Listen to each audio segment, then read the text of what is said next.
Hello guys, welcome to our show. Today we discuss about Google listings, how it can help you to get more sales results for small and medium-sized businesses. I'm so excited to discuss this topic with Amy Toman. How are you? Good, good. It's great to speak to you. I know you've spoken to a lot of very experienced, knowledgeable SEOs, so it's honor to be here. Yeah, a big pleasure to get you because I love learning from experts. I love to get new skills and I'm a student in this life. I keep learning, every single day. I can get something new and yeah, try to prioritize what actually will work for me. And Amy, before we start, just tell more about yourself, experience, background, and anything that can help our listeners to learn more about you. Sure, I've been online forever. I've been online since just a long time, probably about 1987 or 88. I started working in SEO about 9 years ago. I started working with very small businesses, a lot of solo business owners. I now work with in legal SEO for an agency. Also, of course, advise, advise and consult other projects. Um, and I also have spent a lot of time on the Google Business Profile Forum, which is a place where business owners can get their hopefully get their problems, either questions answered or problems resolved. I've spent so much time on there now that I am a platinum product expert. There's 5 levels, diamond being the highest, and then there's platinum. So I spent a lot of hours on there. I helped a lot of businesses come back, um, get resolution to their concerns or their issues. And it's been a really good experience, and it's helped me learn a lot about the different problems that people have, the ways to resolve them, and sometimes it's just unbelievable on both sides, either what people don't understand and kind of the missteps that Google has, and they occasionally will have a hiccup. So that's a big part of it, is trying to kind of find out where things need to be and help them get there. Nice. Love it. Real big experience. I agree completely. Okay, Amy, I wanna start from the first question. So basic question about Google listings. What is it? Can you tell what kind of beast and how this feature can help small businesses to get results? Oh, I mean, I'm sure everyone has seen these. Google My Business listings, or they're now I keep going back and forth, so I will occasionally make that mistake. They're now known as Google Business Profiles. They are those small things. Say when you're looking up on your mobile device, you're on your car and you want to find like a local pizza place, pizzeria, and you just type in pizzeria near me, and there's a group of small listings that come up that usually have an image, and then they have the business name, and then they have ways to contact them. Those are Google Business Profiles. They have become ubiquitous, they are everywhere, and every business should have one. A lot of businesses, some that I've worked with, most that I work with, get over 50% of their incoming leads from these free Google Business Profiles. The thing is that they are free, but there's not a lot of paid support. So you have to kind of take care of it on your own or find somebody who can help you do that. And that's where that forum comes in. Like a lot of other Google products, they have this forum where knowledgeable volunteers come in. And the Google business listings, it's just, if you go offline, it's usually a lot of money that you're missing. So it's to your benefit to keep them kind of where they should be and be ready for problems if they come up. Mhm. Let's talk about best practices.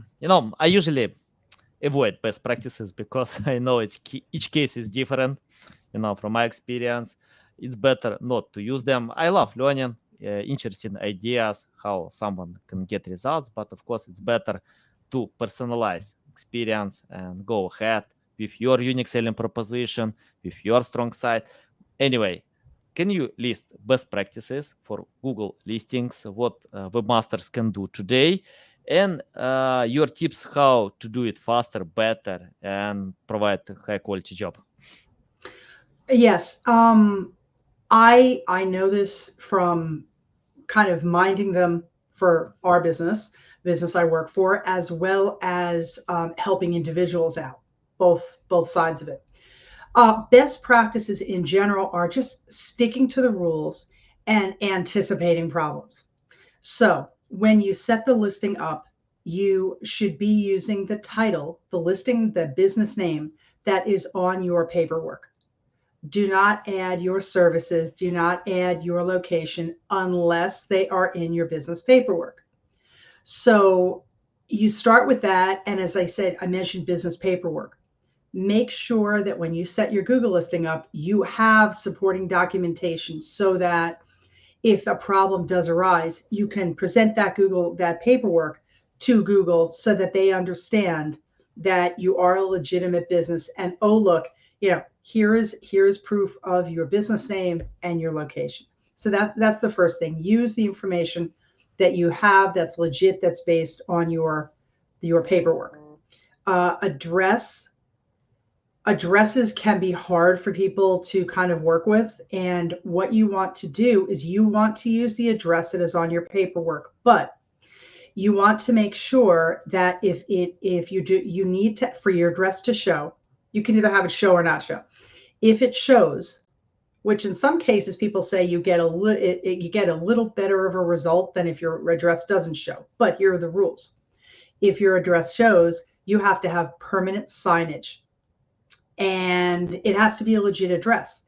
It cannot be a shared workspace. It cannot be, you can't share it with someone else. It can't be co-working space. It can't be a post office or a post office boxes place like mailboxes, et cetera, a UPS store. You can't have any of those.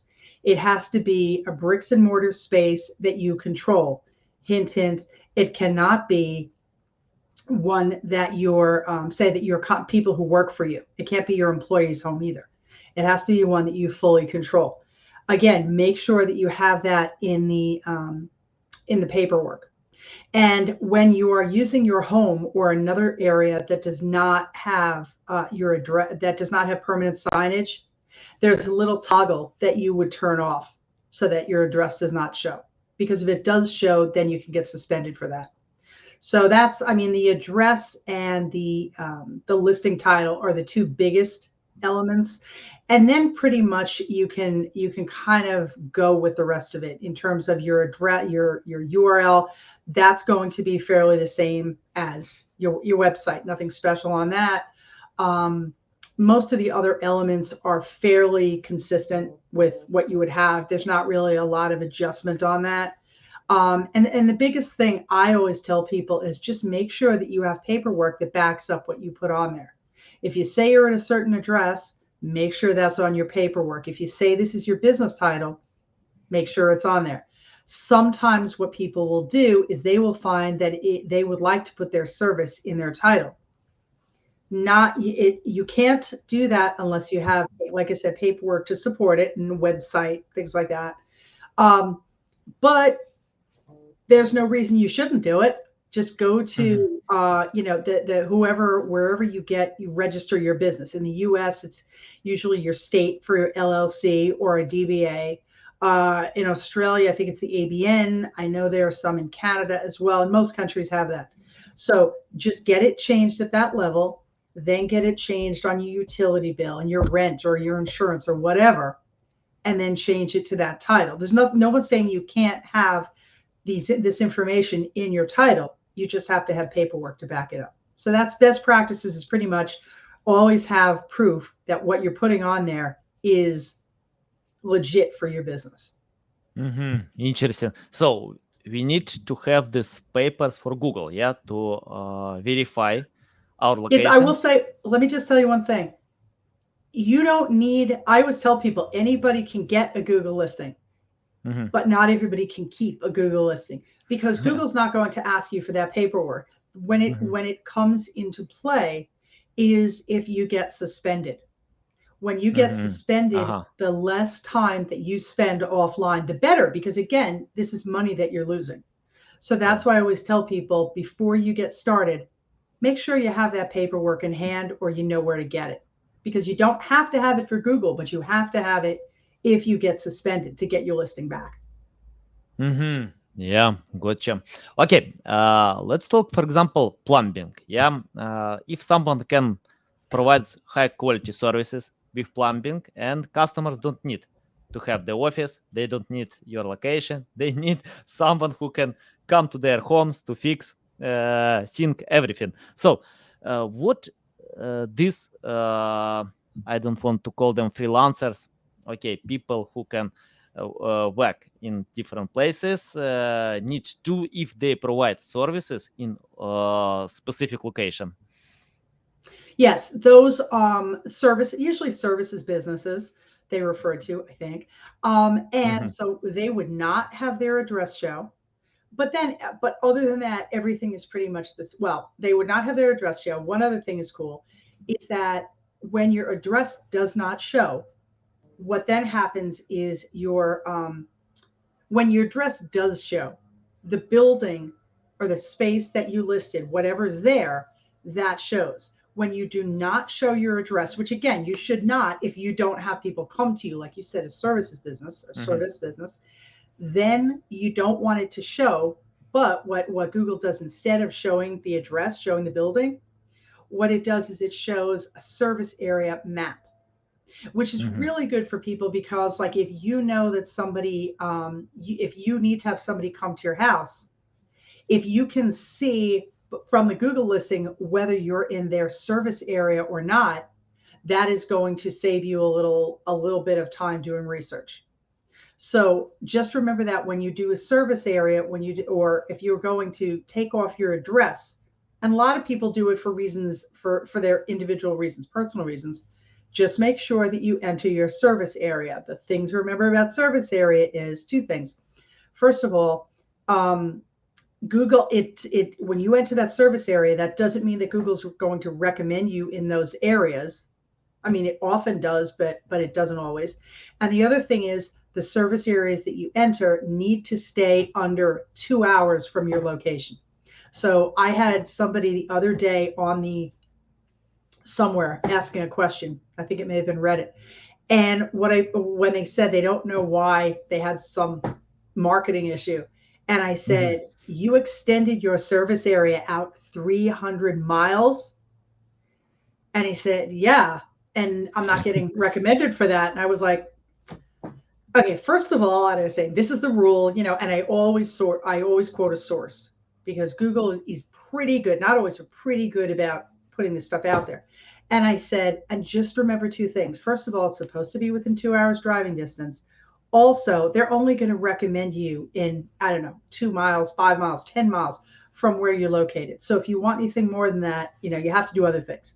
But that's one thing to remember for services businesses. Just remember to that you shouldn't have your address on there, and yet you should enter your service area. But just remember to keep it within 2 hours of your location. Mhm. So, guys, if you have no Ferrari, to get your clients faster, Lamborghini and other sport cars, yeah, it's better to play by rules on Google. Yeah, Oh and yeah. I uh, I get a lot of questions about virtual address. What do you think? Is it good idea today to create this address or not? No, now here's the problem. When people say virtual address, I'm not quite sure what they mean, but I do know it means that it's not a place that they usually control. Like I spoke with somebody yesterday who runs a co-working space. And the problem with that was they had spoken with somebody else who said they offered like 50 spaces for people to use them as an address. The thing is, Google wants all addresses, and this is whether they show or not, to be legitimate addresses. Virtual things like a mailbox, etc., or a co-working space that says you can get your mail here, those don't work because you don't control that space, right? If you had like say a bricks and mortar, right? You a storefront, you control that space, right? All the mail comes directly to you and you can pick it up and whatever. Um, at a mailbox's place or a co-working space, you're just renting a little like them to give it to you. So that's not under your control. And Google says you can't have that. So that's something to keep in mind. Again, you can get the listing at that location, but if you get suspended, you Yeah. have to be able to prove that you're in control of that space by like rent or lease or utility or whatever. And of course, on virtual, you can't provide any of those. So it's not worth, it's not worth the effort, and it's not worth probably the expense of getting it. It's much better to kind of go by the Google's rules from the outset. Yeah, it's the same like when someone has no driver license but knows how to drive the car, So yeah, Yes. you can, but if police can stop you, you can't explain why you have Yes. no driver license. Yeah. Well, I've also got a horror story about this too that people should remember in terms of using an address that is not under their control. I have somebody who came to me.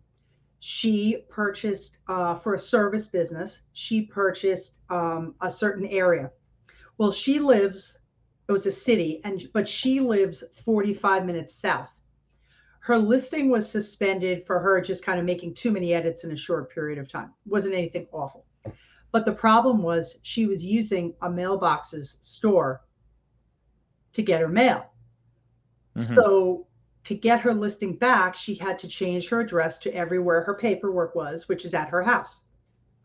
But remember, I said 45 minutes? So now that her listing has changed, the problem is that she's not going to be recommended by Google in the service area that she had purchased from that franchise company. Yeah.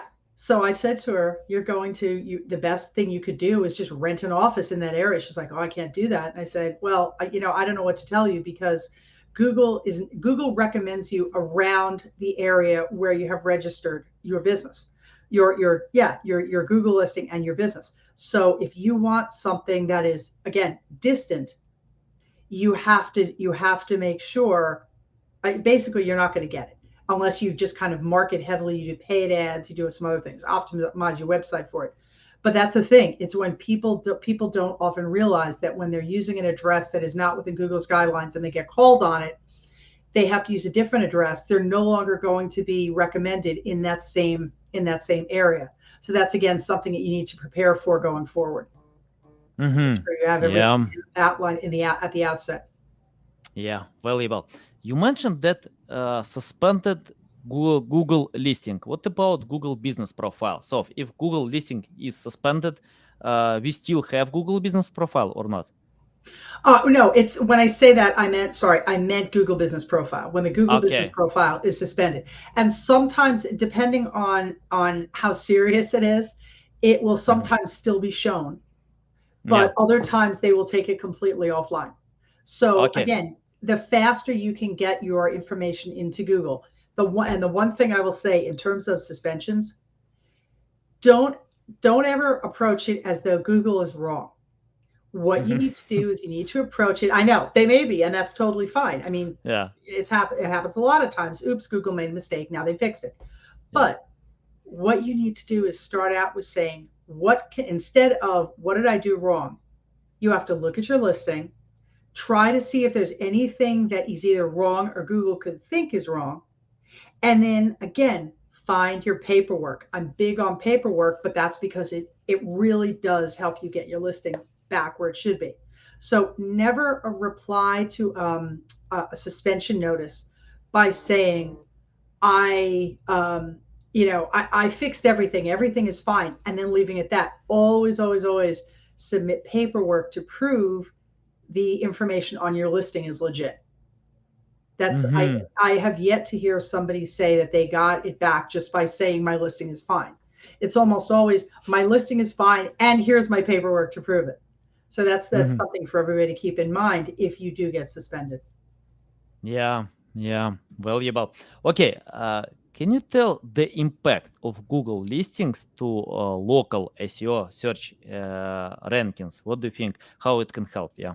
Oh, it's amazing because there's organic and there is local, and the thing is that you are going to get a lot of business coming to you directly from your Google listing.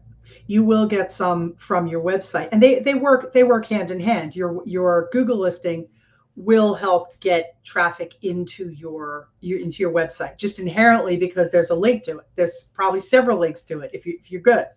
But I will say, if you want to get things like, if you have several areas in which several named areas that you want to get business, you can't just have it on one or the other. They do need to work together, right? So say you are in location A but you also serve location B. You need to have your website optimized for both of those. You need to be able to show Google and teach Google that you are there in those different locations. So you need to work together from both your GBP and your website to do that, because they do work hand in hand. Mhm. For example, if we have two location, A and B, and if users are looking differently, I mean, like plumbing near me A, plumbing near me B. So, do we need to create two pages, or we can unite content in one page to explain that we can help in both areas? What do you think about that? Oh, I am a big one for individual services Hmm. pages and location pages. So I always suggest, because I've worked with many small businesses, where you have one page that is just says services, and this should be linked off the primary navigation bar. From there, you want to link out to the individual location pages, for one for location A, one for location B. I go out of my way on this. They should not be identical. The text on those pages should not be identical. Sometimes you will find people, Yeah. and I actually worked on a site like this last week. 50 pages. The text was identical on all of them except for the place name. And I just kind of, I did one of those. I felt like a walking emoji of like this. You can't do that. You can't do that. It doesn't, basically, because it doesn't help users. It really doesn't. Mhm. So what you need to do on these pages is, especially, and this is especially if you only have a Google listing for the one primary location. For all these locations, I strongly recommend having a photo of someplace recognizable in the area. And say, like, if you're in St. Louis, they have the Arch. Maybe have somebody performing whatever service with the arch in the background, right? Or, because I had a dog walker and she had a photo of somebody playing with a dog and you saw the arch in the background. Or if you have branded vehicles, right, for contractors, plumbers, people like that, have a branded vehicle with, again, something in the background, something noticeable in the background. So that would be the top image, the cover image, and then have content that is helpful to people. So not only do you want to say that you service this area, that you love this area for these things, maybe go forward and talk about the different things that are in that area that either you like or you recommend or that are related to your industry, and then link to them, so that Yeah. you're providing some kind of service. Now, people used to say, well, I'll link to you and you link to me, and I don't even bother with that. I just say, okay, like for say a dog walker, right? You could say things like, this hotel will allow pets, or this veterinary hospital is open 24 hours and on weekends. This place you can buy cool pet toys. This bar has happy hour that allows dogs on whatever night, Thursday night. So that brings a little value. It also teaches Google that you are a local to that area and you have some knowledge there. I would also have photos on these pages, on these local pages, not only of the photo on the top, but also people providing, your staff preferably providing the services that you mentioned. I mean, it sounds silly, like, okay, like, it doesn't necessarily have to be providing the service at this exact time, but like if it's a plumber, say you have the photo at the top, then you'd have a photo of the plumber at the side, maybe just smiling again next to a wrapped vehicle, or maybe just standing next to a project that they just completed, putting in a water heater, something like that. But again, having the branded shirt on there, or cap so that they're easy. Google and users can easily make the connection between what they're doing and where they work. I'm really big on that. Local services schema is, I think, local business schema, sorry, should really help. You also on these pages want to have internal links to we're talking location pages right now. So you want to have links to the services page or pages, usually the first one, and then have links to the contact page, as well as, buttons and all. And if they want to start, if you have calendar software. But the big thing is to provide value on this page. Don't just say we serve this area, show a map, and walk away. You want to have photo, you want to have some local content, and you want to have a CTA so that there's never a question about how people can reach you. Because those pages can be quite valuable, especially if you only have, say you have like 5 different locations, but you only have one Google listing. So by having the local pages on the website, and then, and this is always fun, mentioning those locations in your posts, in the Google My Business posts, or when you upload photos, again, have photos that might be recognizable to people in those local areas. Maybe even somebody standing in front of a, welcome to, town name, welcome to St. Louis, welcome to St. George, welcome to Anchorage. So standing in front of that sign, again, Google, if you think about it, with the Vision AI tool, you can now tell what Google can see in that image, what it can pull out. You can see in others, you can see that they pull out the text. So because they can sense so much in these images, by putting those up there on both the Google listings and on the location pages, you're just feeding them more information for them to learn about your business as an entity. So location pages are great for that. Nice. I love how you explain, with a lot of details, Yeah, I understand everything. I'm pretty sure that my audience, enjoys this conversation. And Amy, I want to ask you, you mentioned about AI, by the way. You mentioned that Google uses AI to recognize pictures. But, once I spoke conversation with Jeff Coyle, co-founder of Market Muse, and he told me that in the future, we will have 3 companies. The first company will develop AI. The second company will implement AI. And the third company will be obsolete, can leave the trade, So I'm interested about how we can use AI in local SEO, how it can help to create content. Because today, if I go to ChatGPT and ask, please write the text plumbing in Miami, I can get for a few seconds, but I'm not sure about the quality. So can you tell how to use it right? This is such a developing topic. So I don't know if right has been defined yet. The things that I have seen have been a lot of kind of questions and answers. Excuse me, a lot of questions and answers along the lines of, things that are known about certain areas, or ways to define answers to things, text, things like that. So I have not used it a lot, primarily because I still don't trust it. I was following today, and I know this may date this podcast, but I was following a little bit today, the gentleman who is under the attorney who is having problems because he submitted a legal brief, a lot of which, maybe all of which, was done by an AI content creator. And he's having problems with it because of that. So I've been very hesitant now, just at this time, to recommend people to use, small business owners to use it quite yet. And the reasons are that it's still in the development phase, and everything that it creates, you can't just put it out there automatically. You have to check everything. I mean, this gentleman with the legal case, they were citing law cases, decided decisions that don't exist. Yeah. And I was like, and you would think that somebody would know enough to have checked it, right? Have checked all the copy before they do whatever. So I'm still at the point of saying experiment with it.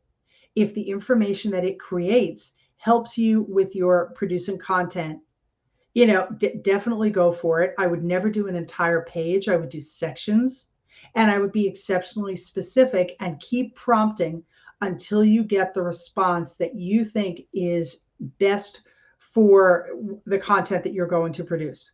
To be totally honest, I've actually had more fun with experimenting with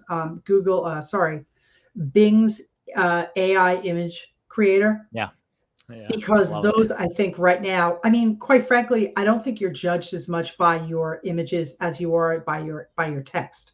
Mhm. And so, in as much as you don't want to publish a photo of a woman with 6 fingers, yes, I have seen those, or where the nose quite isn't quite where you want it to be.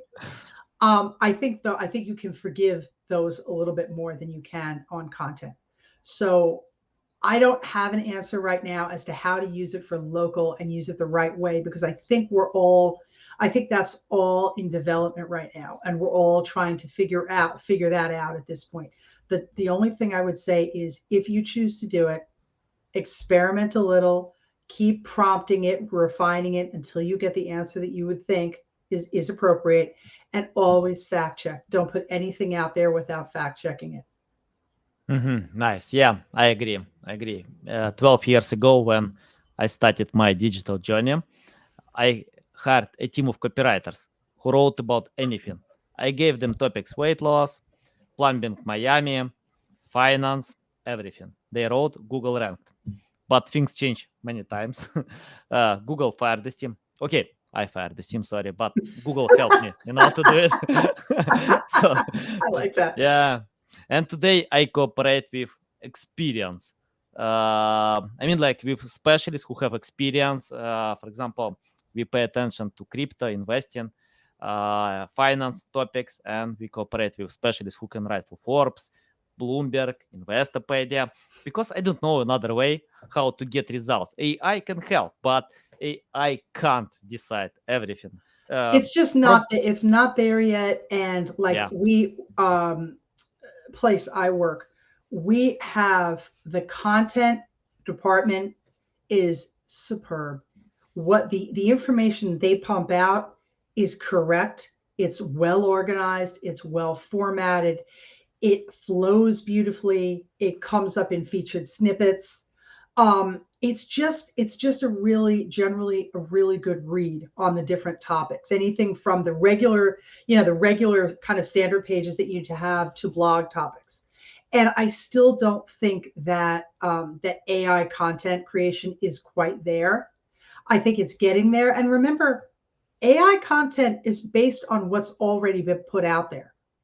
So it has to kind of learn how to not make things up, and how mhm, to find out what information is authoritative, right? Because I mean, there's different levels of almost any content that comes out. I mean, I remember about 20 years ago, have to admit that, seeing things that came out like recipes.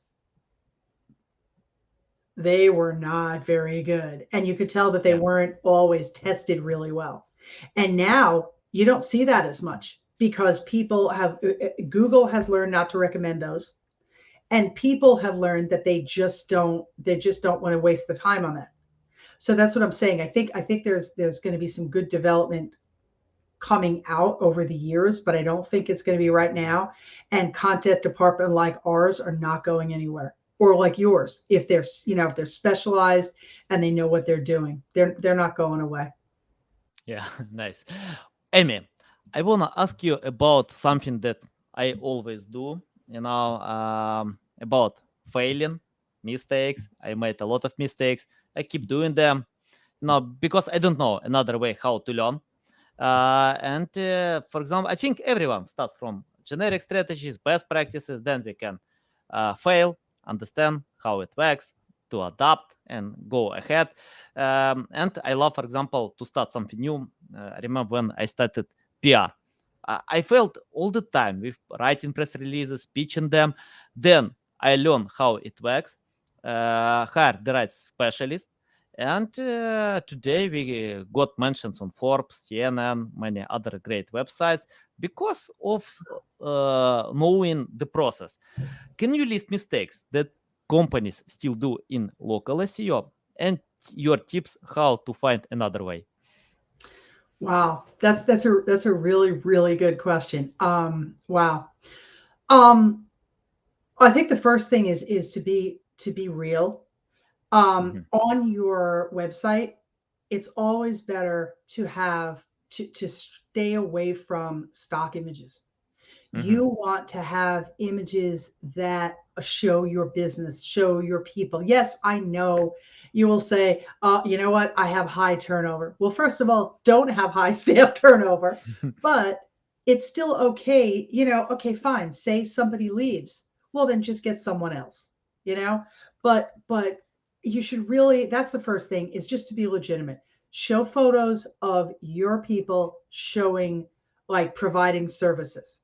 Okay. Another thing is kind of don't overpromise. If you don't have something down, go slow with it. Don't necessarily advertise it until you really do have down all the specifics about it and how to provide it. In terms of Google listing, don't buy reviews, and don't have people say things in reviews that aren't true, because Google is getting better at, like, especially attacks. Like, don't do an attack on a competitor, because we're getting to the point now where Google can sense those, and they will stop them from being reported, or competitors themselves or business owners now realize that they're being attacked. yeah. They know, contact Google. If Google doesn't work, go to this other, this forum, or go to a specialist who can take care of it for you. So I think it's just honesty overall. Um, don't overpromise things. Don't kind of fight dirty with people, because especially with social media these days, these things come out. It used to be when there was a problem, somebody would just tell their friend or tell their neighbor. Now they go on social media, whether it's going to your town's Facebook page or next door, or somebody goes on TikTok, and the next thing this business that they're complaining about has all these reviews based on one person's experience, and you're not supposed to do that. Your review is supposed to be based on your own experience. So you just want to be honest with everybody. If you make a mistake, fix it, apologize, move on. Or apologize, fix it, and move on. But just try not to, just kind of, don't play dirty. Try to be honest and display your business the way it is. That's why I say stay away from stock images. If you're having somebody who is, again, who's building something, who's a carpenter, or who is, a plumber, or somebody who creates something, let them be the star a little bit. Let them be in photos for your business. Let them be on the Google photos. Let them be on your social media, to just show what it is that you do, so everybody is proud of themselves. And I think that's the biggest thing, is to be honest and to show your business in a positive light. Yeah, I agree. I couldn't agree more. I remember when Bill Gates said about negative reviews, it's the biggest asset. Learn from negative reviews because you don't know how update products your customers know better than you. So you just learn from them Yeah. and create better products. I Yeah, have go something ahead. to add to that, which is, because you just made me think about it. Thank you. Mhm. Is that something else to remember? And it's sort of along the line of failures, but possibly not. Remember to read your reviews and take them all in, and see how much they really are. They real? Are they? And I say that, are the people just being nice? Because I've found, and I've heard others agree with this, is that a lot of times you find most of the details of a business or a product in the negative reviews. So I was looking at a listing today that had a really great rating. It was like 4.7 or 4.8. And when you look at the negative reviews, though, they all said the same thing, that they weren't very nice on the phone. Either they Mhm. didn't pick up the phone, or the person was rude, Yeah. or some variation of that. So that's another thing. You wouldn't consider that a failure per se, but you have that knowledge now. you can't get rid of those reviews. So you have to kind of, what am I going to do with this information, right? So okay, yeah, deal with the reviews in print, but think about it. If that's the perception of your business right now, you have to fight that by doing what? Fixing the problem. If they're saying the Yeah. people on the phone are rude, talk to everybody and say, look, this is the way, this has to change. We're getting known for this. This is what we should do instead. And make sure it's like an ongoing process. If you're having, more than one or two reviews and mentioning the same negative thing, just try to fix it going forward so that others realize, oh, that was just a momentary thing, that's not something for the entire company, because that can mean a lot if people get attitude like that, and especially if you don't have a lot of reviews. If you don't, Yeah. you don't have a lot Got of it. reviews. Yeah, I agree. Sorry, I think, it makes a lot. yeah, according to some studies, customers can, in 30%, yeah, probably, I don't remember exactly, like 30% of times, customers can change negative reviews to positive if you decide their pain points, problems. So, yeah, if you have negative reviews, I agree. Just reach out, ask them how you can fix it, how you can help, provide free gifts. Yeah, because if you still have negative reviews, that's okay. Because more customers trust products if they have negative reviews. If you have only positive, Yes, it's not. It doesn't look legitimate. Yeah, and it doesn't. It's very true. It's very true. But I will say, just be careful. There's a few things you should know. You can't, Google says you can't offer anyone something for changing a negative review.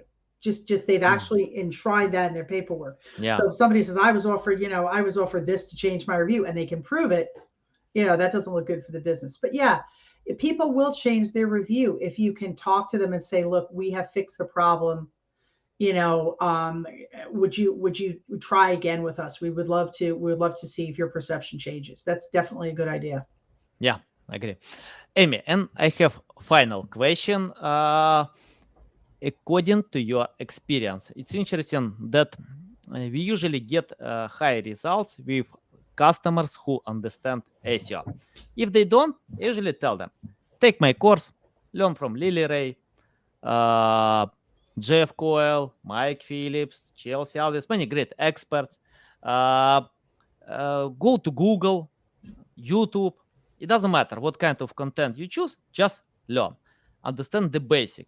Then we can cooperate like a cohesive team. We understand why we need to create high quality content, what kind of content to create, what is our strategy, many different things.